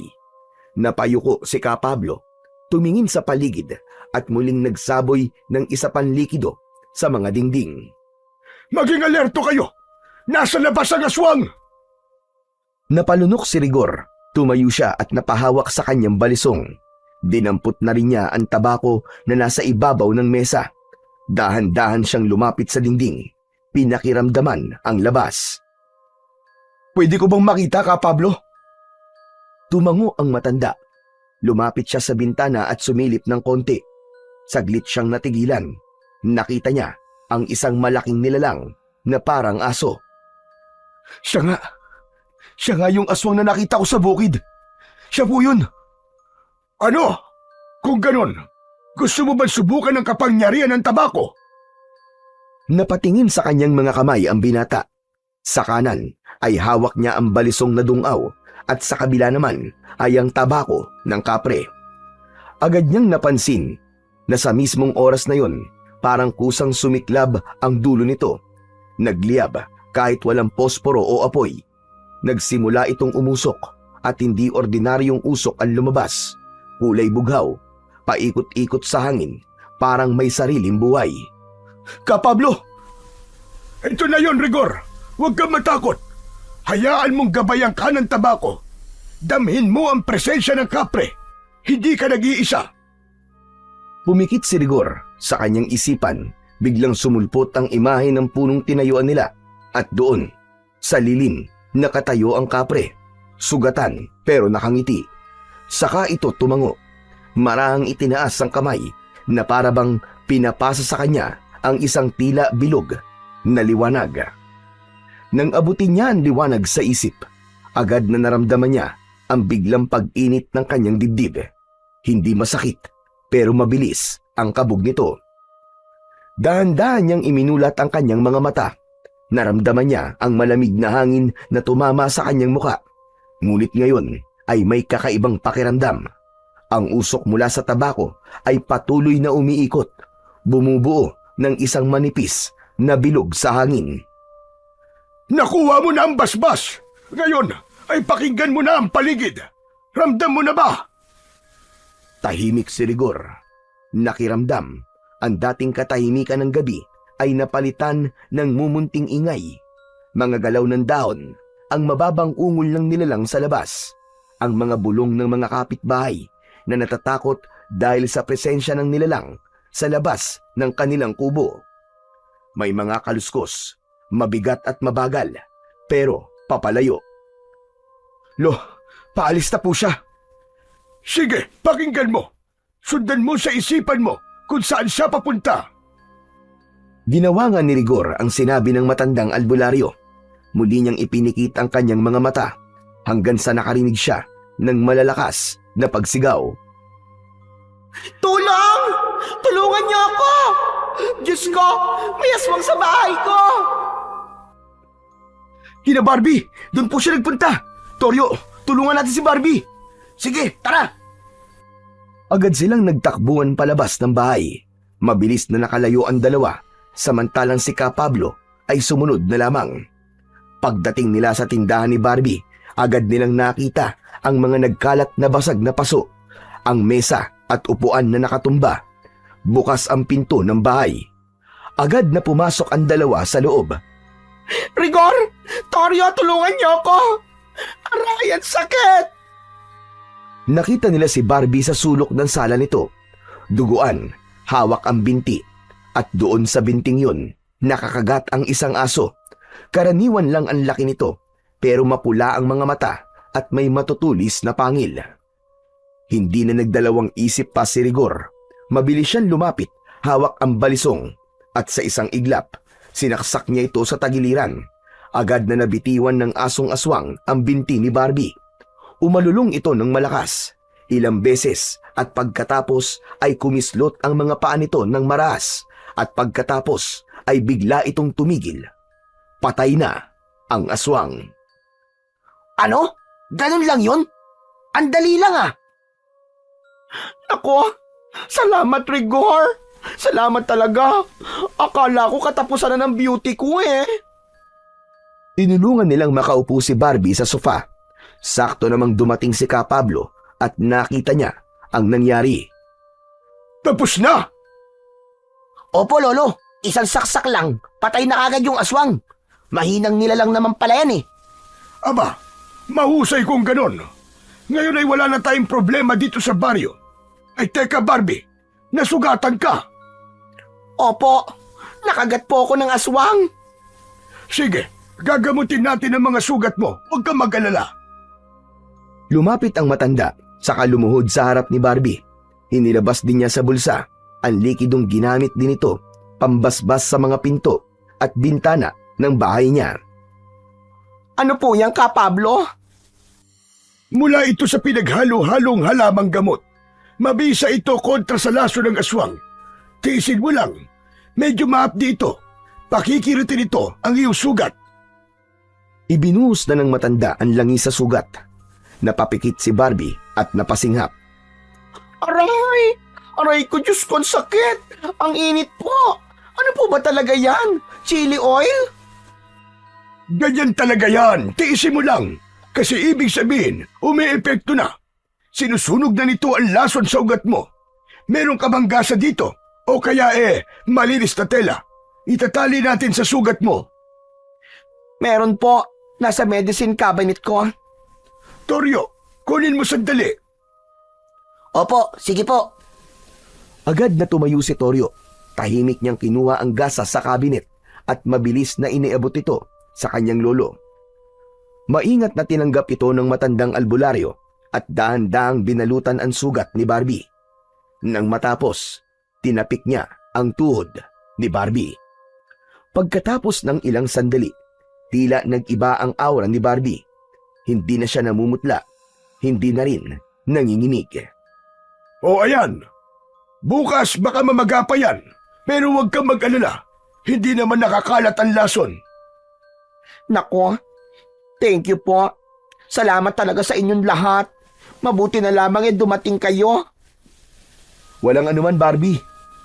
Hindi ko akalain na sa panahong ganito, kayo pala ang maaasahan ko. Alam nyo na, kayo kasi yung sinasabi ng iba na lasinggero lang, mga sunog baga, tambay, walang silbi. Pero kayo ang tumulong sa akin. Maraming thank you talaga, ha? Hehehe, yun din nga ang akala ko eh. Pero may pakinabang din pala kami, no? Di lang pala kami pang inuman, pang resbakan din. Wala yun, Barbie. Huwag mo nang isipin yun. Lahat naman basta't nangangailangan ng tulong, tutulungan namin. Lalo ka na. Sa totoo lang, ikaw lang din naman yung hindi tumitingin sa amin na parang basura eh. Hindi ka namimili ng customer mo. Ikaw lang yung nakakausap namin na di kami tinatawag na mga walang kwenta. Kaya deserve mo talaga na tulungan. Tama. Saka kung hindi narinig nito si Rigor yung sigaw mo at may nangyaring masama sa'yo, kami din ang kawawa eh. Ano ka mo? Kawawa? Bakit naman? Kapag namatay ka kasi, wala na kaming matatambayan at mauutangan. Ayan ha, bolahan na tayo ha. Ang mabuti pa, magkape kayo. May mainit na tubig doon sa termos. Magtimpla ka, Toryo. Ipagtimpla mo na rin si Lolo Pablo at si Rigor. Tapos, kumuha ka ng tinapay doon sa tindahan. Naku, wag na, Barbie. Huwag ka na mag-abala pa. Ay, hindi. Huwag yung tanggihan yung pakape ko, ha? Pasasalamat ko yun sa inyo. Sige na, Toryo, please. O siya, sige. Salamat. Ako nang bahala. Tahimik na ang bahay. Abala si Toryo sa kusina. Nagtitimpla ng kape. Sa sala naman, nakaupo si Barbie, Rigor at Ka Pablo.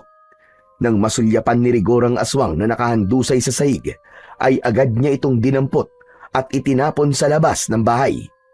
Isinarado na niya ang pinto pagkatapos. Kampante na sila. Akala nila'y tapos na ang lahat.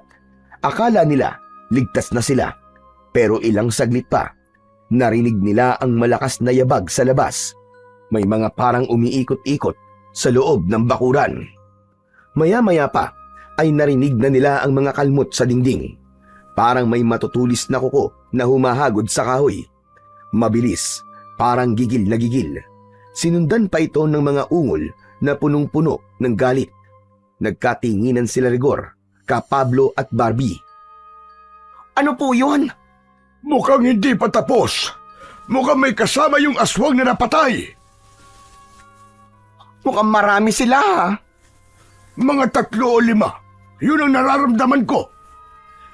Hindi po, Ka Pablo. Nagkakamali kayo. Marami talaga sila. Sobrang dami po nila. Biglang tumindi ang mga kaluskos sa labas ng bahay. Ang mga kuko ng mga nilalang ay kumakaskas sa dingding na parang gustong wasakin. At ang bubong ay tila gustong baklasin. Halos hindi na nila alam kung saan titingin sa puntong yun. Lalo pat sinasabayan nito ng malalakas na alulong ng aso. Napatigil si Rigor. Naramdaman niya ang bagyang pagninig ng kanyang mga kamay dahil sa tensyon. Hindi niya namalayan na nahit-hit niya ang sigarilyo na hawak. Bigla siyang napaatras at napaluhod. Dumilim ang kanyang paningin saglit. Napakapit ang binata. Nang muli siyang dumilat Ang mga mata niya ay naging pulang-pula at nanlilisik. Si Barbie at Ka Pablo ay parehong napatitig sa kanya. Rigor, ano nangyayari sa'yo? Aswang ka na ba? Hindi siya aswang, pero mukhang sumanib sa kanya ang mga katagian ng kapre. Nanatiling tahimik si Rigor pero dama niya ang lakas na dumadaloy sa katawan niya. Ang paningin niya ay tumatagos sa mga dingding. Nakikita niya ang mga nilalang sa labas na umaaligid sa bahay. Nakita din niya na di lang sila ang sinasalakay ng mga aswang. Ka Pablo, ang mga kapitbahay natin, sinasalakay din sila ng mga aswang. Hindi lang po tayo. Biglang may nabutas na bintana. Huli na para sabuyan ito ng pananggalang ni Ka Pablo. Isang aswang ang agad na nakapasok. Agad silang naging alerto. Itinaas ni Rigor ang kamay, handang makipaglaban. Tumalon ang aswang papalapit kay Rigor. Handa siya nitong salakayin, ngunit naging mabilis ang kilos niya. Tinadyakan niya ito ng malakas hanggang sa mabangga ito sa pader ng bahay. Hindi na nakabangon pa. Agad niya itong sinundan at sinunggaban. Sinaksak sa dibdib gamit ang balisong. Nangisay ito sa sahig at hindi na muli pang gumalaw. Habang pinupunasan niya ang dugo sa talim, may isa pang aswang ang sumugod papunta kay Toryo. Nasaksak ito ni Toryo pero tumayo ulit ang nilalang at kinagat ang binata sa hita. Aray! Rigor! Lolo Pablo! Tulungan niyo ako!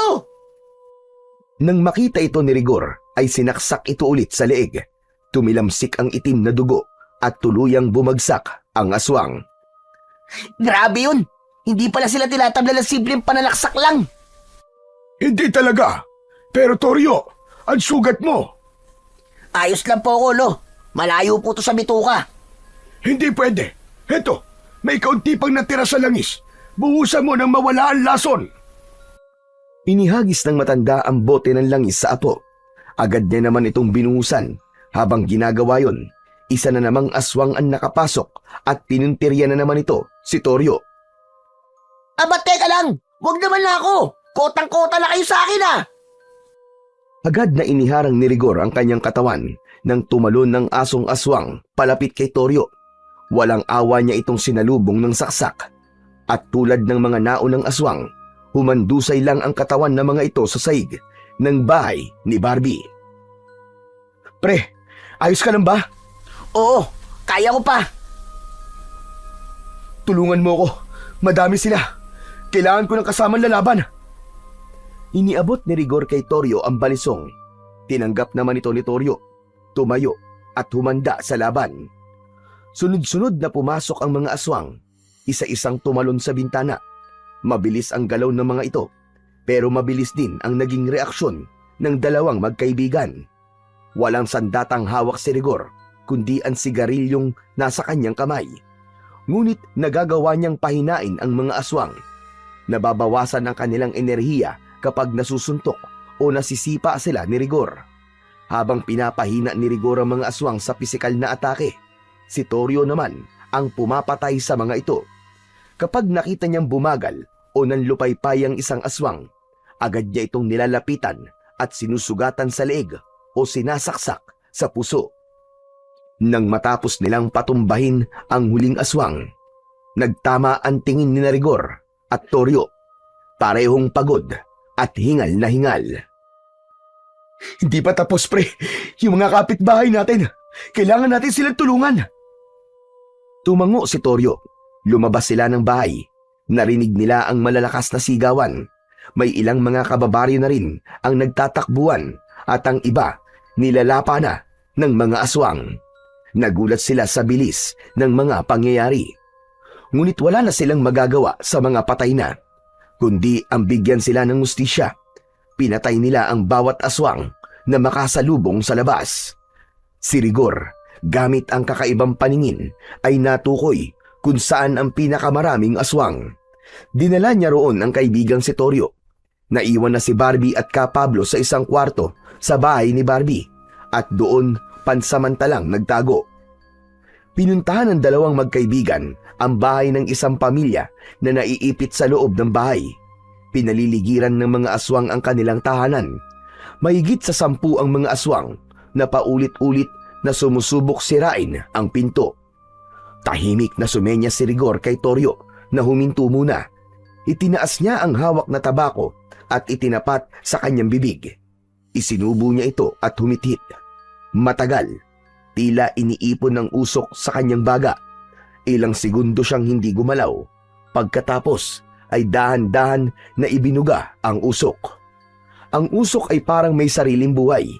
Papunta ito sa direksyon sa harap ng bahay ng pamilya. Pumwesto sa pinto at nagmistulang isang harang. Biglang nagsipag-atrasan ang mga aswang. Para bang may hindi nakikitang pader na pumigil sa kanila. Ang iba sa kanila ay umalulong at ang ilan naman ay tumakbo ng palayo. Tong, anong ginawa mo? Hindi ko rin alam eh. Basta may naririnig lang akong bulong sa isip ko na kailangan kong gawin yun. Kaya ginawa ko kaagad. Mukhang malakas ang kapangyarihan ng tabako na yan Tignan mo, takot na takot ang itsura ng mga aswang sa simpleng usok lang na nagawa mo. Kaya nga eh. O paano? Tapusin na natin ang laban. Ubusin natin ang mga aswang na yan. Muli nang hinarap ng dalawa ang mga halimaw. Hindi na sila nag-aksaya ng oras. Muling hinit-hit ni Rigor ang tabako at sa bawat pagbuga ng usok, tila nagkakaroon siya ng panibagong lakas. Ang kanyang pandama ay lalong tumatalas. Unang sumalakay ang 3 aswang mula sa kanan. Mabilis ang kanilang galaw, parang aninong sumusulpot mula sa dilim.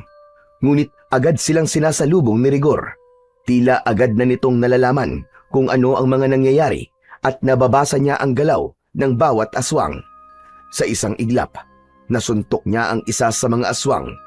Humabol si Toryo at isinaksak ang balisong sa leeg ng pangalawa. Umagos ang dugo nito at bumagsak ng pasadsad sa lupa. Ang pangatlo ay sinalubong din ni Rigor at sinipa doon pa lang sa ere. Napasigaw ito sa hapdi at tuluyang bumagsak sa lupa. Isang huling saksak mula kay Toryo ang tumapos sa buhay nito. Pagod na ako. Kailangan na natin tapusin ang laban na to. Muling humithit si Rigor ng tabako at humigop ng mas malalim. Nang ibuga niya ang usok, diretso itong pumulupot sa mga aswang. Ang iba naman ay nagsimulang magsuka, nalason sa usok. Habang lumalalim ang gabi, lalong lumalakas ang loob ni Rigor at Toryo. Duguan na ang kanilang mga damit at may ilang sugat na rin sa kanilang mga kamay. Pero hindi sila tumigil. Isa-isang bumagsak ang mga aswang. Ang ilan ay pilit pan lumaban, pero sa huli napapatay din. Hanggang sa ang natitirang mga aswang ay nagsimulang umatras, tumakbo palayo. Agad silang hinabol ng dalawa. Pinaslang, walang pinatawad. Isa sa mga aswang ang nagtangkang magpalit ng anyo at nagpanggap na tao. Pero dahil sa taglay na malakas na pakiramdam at paningin ni Rigor, nalaman ito ang pagpapanggap. Nilapitan niya ito at tinapos. Pagkalipas ng halos ilang oras ng tuloy-tuloy na labanan, huminto na ang mga alulong. Tahimik na ang buong paligid. Nagkalat ang mga bangkay ng aswang sa paligid. Wala na. Wala na sila. Naubos na. Tapos na ang laban. Lumapit si Toryo. Hawak pa rin ang balisong. Kapwa sila hinihingal. Ang angas natin, Tol. Ang galing natin. Oo, ang galing mo, Toryo. Dahil sa kapangyarihan ng mga sandata natin, ligtas na ang baryo. Inayos ni Toryo ang kanyang tayo at sa gitna ng kalsada, buong lakas siyang sumigaw. Tapos na! Ligtas na ang baryo! Wala na ang mga aswang! Maya-maya pa, nagsilabasa ng mga tao mula sa kani-kanilang mga bahay. At nang makita ang dalawa at ang maayos ng sitwasyon sa labas, ay sabay-sabay na nagpalakpakan ang lahat.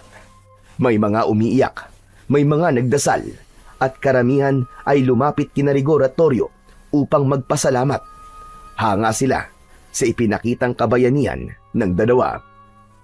Nang matapos, ay agad silang nagtulong-tulong para iligpit ang katawan ng mga aswang. Sa gitna ng plaza, sama-samang binuhat at inipon ng mga lalaki ang mga bangkay ng mga aswang. Binalot ito sa mga lumang tela. binuhusan ng gasolina at sabay-sabay nilang sinunog. Nang matapos ang lahat, nagpaalam na si Rigor at Toryo sa mga tao.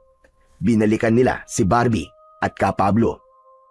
Grabe! Kung nakita nyo lang, ang galing namin, Lolo! Napatay namin yung napakadaming aswang na sumalakay dito sa baryo. Grabe! Ganun ba talaga kadami yung mga aswang na yon? Diyos ko, Day! Wala man lang nakapansin sa atin na may mga nakapasok na palang ganun nila lang dito sa baryo. Kaya nga maging ako, hindi ko man lang napansin. Kakaiba silang kumilos. Masyadong maingat. Kaya hindi talaga sila napansin. Marami akong nakikitang mga bagong mukha nung nakaraang araw. Pero hindi ko naman akalain na mga aswang pala sila. Grabe, nakakasyokot. Buti na lang talaga, magaling kayong dalawa. At dahil dyan, ililibre ko na ang electric fan sa inyo kapag mag-iinom kayo dito sa tindahan ko. O diba? Perfect! Uy, ayos yun ah. Mapapasarap lalo ang inuman natin, pre. Granted na ang special request natin kay Barbie. Salamat, Barbie Pero mukhang kailangan na namin magpaalam sa'yo. Ramdam ko ng pagod Inaantok na ako. Uy, antok ka na? Gusto nyo ba dito na lang kayo matulog? Ay nako, hindi na. Doon na lang kami sa bahay ng apo ko. Ako naman, uwi na muna ako sa bahay namin. Kailangan ko din masiguro kung ligtas ba ang pamilya ko. Kaya't nagpaalam na si Rigor. Pagdating sa kanilang bahay, maingat siyang kumatok. Nay! Tay! Ako po ito! Tahimik sa loob, pero maya-maya pa ay nakarinig siya ng kaluskos. Tapos ay gumalaw ang seradura ng pinto. Nang mabuksan ito, bumungad sa kanya ang mukha ng nag-aalalang ina. Pumasok siya sa loob ng bahay at nakita niyang ligtas naman ang lahat. Nagpasalamat siya sa Diyos dahil walang masamang nangyari sa kanila sa kabila ng kaguluhang nangyari sa baryo. Sa wakas, nang masigurong maayos na ang lahat, natulog na ang binata, ngunit bigla siyang naalimpungatan nang makarinig ng isang tinig. Rigor! Nang imulat niyang maigi ang kanyang mga mata, ay nakita niya ang sarili niyang nasa gitna ng bukid.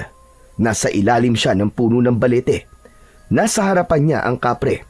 Wala na itong sugat at mukhang nanumbalik na ang dati nitong lakas. Mabuti naman at magaling ka na. Oo nga pala. Heto na ang tabako mo. Tulad ng pangako ko sa'yo dati, ibabalik ko sa'yo. Pero gusto ko pala magpasalamat kasi malaki na itulong ng bagay na to. Dahil dito ay nailigtas ko ang mga kababaryo namin laban sa pagsalakay ng mga aswang. Walang anuman, Rigor. Pero hindi ako nagpakita ngayon para kunin yan. Mula na mapa sa kamay mo ang tabako, iyon na yan. Hindi mo na kailangan pang isuli sa akin. Ibinigay ko talaga sa iyo yan. Ngayon ay tapos na ako sa pagbabantay ng kayamanan yan. Ikaw ang karapat-dapat na maging bagong tagapangalaga. Napakunot ng noo si Rigor. Inabot niya pa rin ang tabako, ngunit itinulak ng kapre ang kamay niya pabalik. Ibig mo sabihin, akin na talaga to? Oo, ang mutya sa loob niya, gamitin mo ng tama. Marami ka pang matutuklasang kapangyarihan niya. Hanggat dalisay ang layunin mo, hindi ka pababayaan ng mutya. Tumango si Rigor at muling pinasalamatan ang kapre. Pagkatapos ay biglang dumilim ang paligid. Sa muling pagmulat niya, maliwanag na ang paligid. Maingay na rin sa labas ang mga tao, panay ang kwento ng mga nangyari.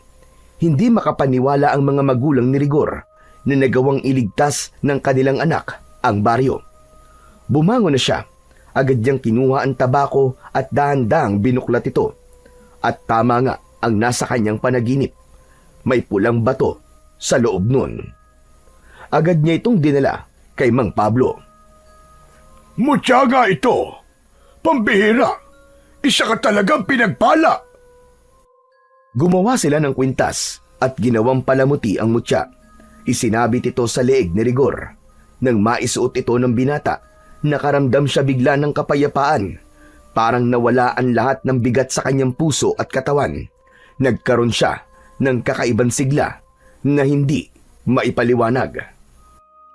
Uy pre, subukan mo kayang tumaya sa wedding. Di ba sabi nila, maswerte ang tabako ng kapre? Tignan natin kung effective ba talaga baski ang mutya na lang ang nasa'yo. Hehe, di ba? Galing naman dyan ang lakas mo. Baka dyan din galing ang swerte. Ano na naman bang kalokohan ang pinagsasasabi mo, Toryo, dito sa kaibigan mo? Pambihira itong batang ire. Tumigil ka nga at baka mamaya dagukan kita.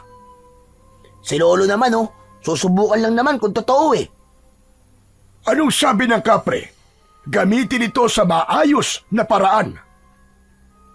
Walang nagawa si Toryo. Nang kontray na siya ng kanyang lolo Pablo. Ngunit ng bandang hapon na, habang nakatambay ang dalawa sa tindahan ni Barbie, muling kinulit ni Toryo ang kaibigan. "O na, sige na. Ang kulit nito. Tataya na ako sa wedding." Wala sa loob na tumaya si Rigor. Wala lang para sa kanya yun, ni hindi nga pinag-isipan o pinag-aralan ang numerong tatayan. Kaarawan lang nilang dalawa ni Toryo ang kanyang inilista. Kaya naman, laking gulat niya kinagabihan ay nalaman niyang nanalo siya ng halos 50,000 piso. Hindi siya makapaniwala, pero hindi siya nagpakasaya para sa sarili niya. Ginamit niya ang pera para mag-donate sa kanilang kapilya. Nagbigay tulong din siya sa mga nasugatan at sa mga namatayang pamilya nang sumalakay ang mga aswang. Ang natira namang pera ay nagpakain siya sa kanyang mga kapitbahay. Makalipas ang ilang taon, tuluyan na ngang nagbago ang buhay ni Rigor. Ganon din si Toryo. Hindi na siya ang dating lasenggo na palaging nakatambay sa tindahan. Sila ay naging isang huwarang mamamayan na. Masipag at maaasahan. Araw-araw, makikitang tinutulungan nila si Ka Pablo sa mga gawain nito sa pag-aalbularyo, sa paggagamot ng mga taong may sakit, at iba pa. Magkaagapay ang dalawang magkaibigan sa pagbabantay sa baryo. Hindi lang laban sa mga masasamang elemento, kundi pati na rin sa mga nilalang o tao na maaaring maghasik ng lagim sa baryo. Tuwing gabi, pinangungunahan nila ang pagroronda at pag-iikot sa lahat ng sulok. Kasama nila sa bawat pag-ikot ang ilang kabataang na-inspire sa kanilang kwento. Mga dating pasaway, pero ngayoy aktibong tanod na rin sa barangay. Tinuruan nila ang mga ito kung paano magbantay, maging disiplinado at magmahal sa sariling lugar. Si Ka Pablo naman, bagamat may edad na, ay laging nasa likod nila bilang tagapayo at gabay. Tinitiyak ang kaligtasan ng lahat at upang hindi na maulit ang pagsalakay ng mga aswang. At dahil sa pagsisikap nilang lahat at pagtutulungan, ang baryo ay unti-unting naging mas maayos, mas tahimik at mas ligtas. So yun na nga po mga idol. Sana po ay nagustuhan nyo ang ating kwento sa araw na ito. Ngayon naman po ay dumako na po tayo sa inyong pinaka-nire-request at pinaka-hinihintay na shoutout portion. Ano pa pong hinihintay natin? Ito na po. Shoutout po at maraming salamat, Christy Odiña from San Jose, Belmonte, Bulacan. Shoutout po, Morales Alma, maraming salamat po sa inyong pakikinig. Shoutout po, Roslyn Libatan, maraming salamat po. Shoutout po, Marilyn Mikua from Singapore.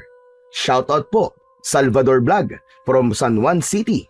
Shoutout po, Vanji Daging from Baybay, Leyte. Shoutout po, Risa Palulan from Singapore. Shoutout po, Rosalie Royo, maraming salamat po sa inyong walang sawang suporta at pakikinig. Shoutout po, CJ Apolonio from Nueva Vizcaya. Maraming salamat po sa inyo dyan sa Nueva Vizcaya. Shoutout po, Bingbing Susaya. Shoutout daw sa mga magtutubig. Maraming salamat po. Enjoy po kayo sa araw-araw. Shoutout po, Mark Bain Salgado. Shoutout po, Tingo Mahinay. Shoutout po, AJ Ibanez, maraming salamat po. Shoutout po, June Mark Balog, Rani Galana from San Rafael, Bulacan. Yan Real, Romeo Rivera from Manila. Shoutout po at maraming salamat, Daisy Quintos. Pinapa-shoutout din po niya, Quintos Family, Sabiano Camarin, Caloocan. Shoutout po, Eugene Omingo from Tanay Rizal. Hello po sa inyo dyan sa mga taga Rizal. Shoutout po, Maring Tess from Kabangkalan, Negros Occidental. At syempre, last but not the least, shoutout po, Che Jane Gregorio from Malaysia. Muli po, maraming salamat po sa inyong lahat sa walang sawang suporta at pakikinig ng mga kwentong aswang at katatakutan sa aking munting channel na The Voice Addict at Apong Isaak. Hanggang sa susunod pa pong kwento na magpapatindig ng inyong mga balahibo mula sa mundo ng kababalaghan.